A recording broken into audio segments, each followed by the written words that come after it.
Segunda Crônicas, capítulo 5. Assim se acabou toda a obra que Salomão fez para a casa do Senhor. Então trouxe Salomão as coisas consagradas de Davi, seu pai, a prata e o ouro e todos os utensílios, e pô-los entre os tesouros da casa de Deus. A arca é levada para o santuário do templo. Então Salomão convocou em Jerusalém os anciãos de Israel e todos os chefes das tribos, os príncipes dos pais entre os filhos de Israel, para fazerem subir a arca do concerto do Senhor, da casa de Davi, que é Sião, para o templo. E todos os homens de Israel se congregaram ao rei na festa, que foi no 7º mês. E vieram todos os anciãos de Israel e os levitas, levantaram a arca e a fizeram subir, com a tenda da congregação, com todos os utensílios sagrados que estavam na tenda. Os sacerdotes e os levitas é que os fizeram subir. Então o rei Salomão e toda a congregação de Israel, que se tinha congregado com ele, diante da arca, sacrificaram carneiros e bois que se não podiam contar, nem numerar, por causa da sua multidão. Assim trouxeram os sacerdotes a arca do concerto do Senhor ao seu lugar, ao oráculo da casa, à santidade das santidades, até debaixo das asas dos querubins, porque os querubins estendiam ambas as asas sobre o lugar da arca, e os querubins, por cima, cobriam a arca e os seus varais. Então os varais sobressaíram, para que as pontas dos varais da arca se vissem perante o oráculo, mas não se vissem de fora. E os varais estão ali até o dia de hoje. Na arca não havia senão somente as 2 tábuas que Moisés tinha posto junto ao Horebe, quando o Senhor fez concerto com os filhos de Israel, saindo eles do Egito.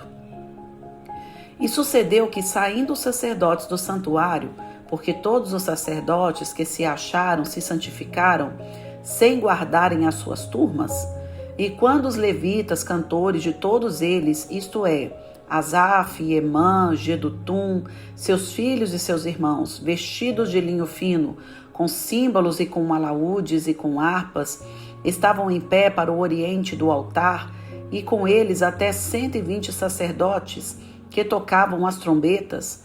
E quando eles uniformemente tocavam as trombetas e cantavam, para fazerem ouvir uma só voz, bendizendo e louvando ao Senhor, e quando levantavam eles a voz com trombetas e símbolos e outros instrumentos músicos, para bendizerem ao Senhor, porque era bom, porque a sua benignidade dura para sempre, então a casa se encheu de uma nuvem, a saber, a casa do Senhor.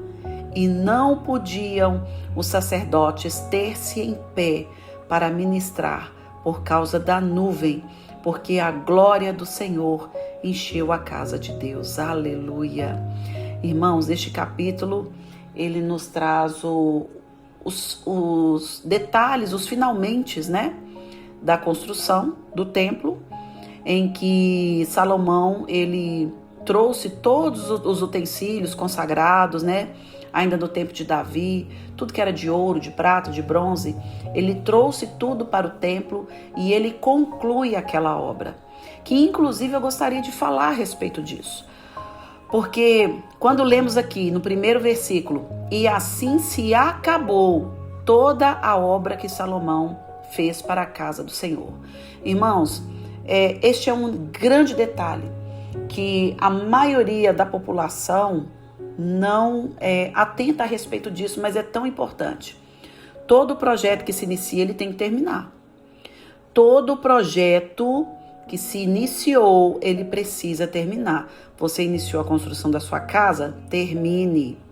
Você iniciou ali uma reforma, a reforma do seu banheiro, iniciou a reforma do quarto, resolveu fazer um terraço, resolveu fazer a reforma da garagem? Termine. Você iniciou ali a faculdade, começou a estudar, começou a fazer curso de teologia, você começou a fazer uma coisa? Termine. Tudo tem que ser terminado.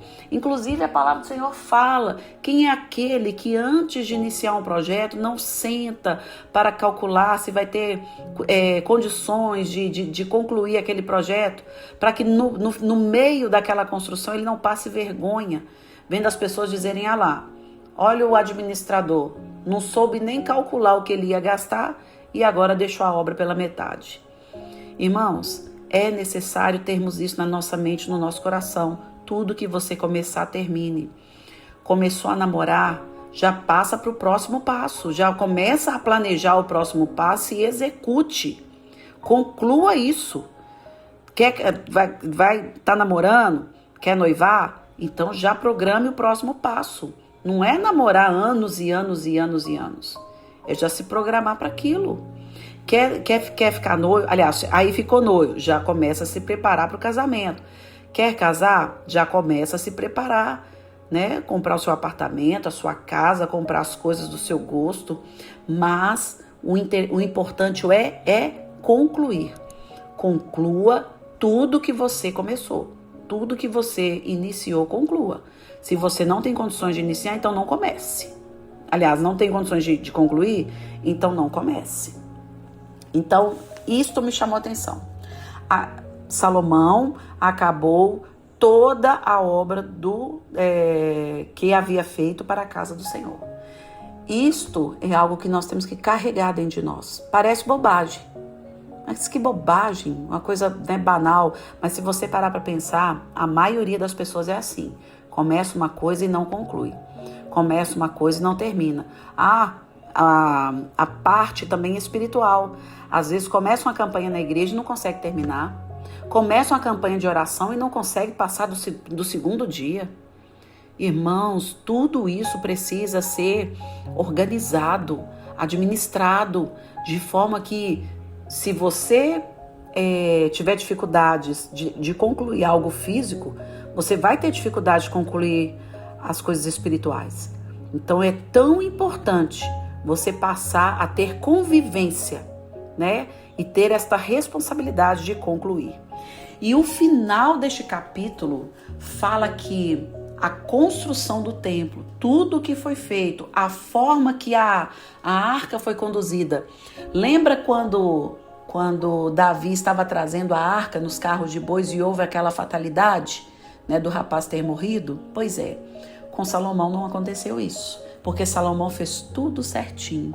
Inclusive aqui fala que ele subiu com a arca toda tampadinha, né? Ela estava debaixo da tenda, porque esta era a forma de levar a arca.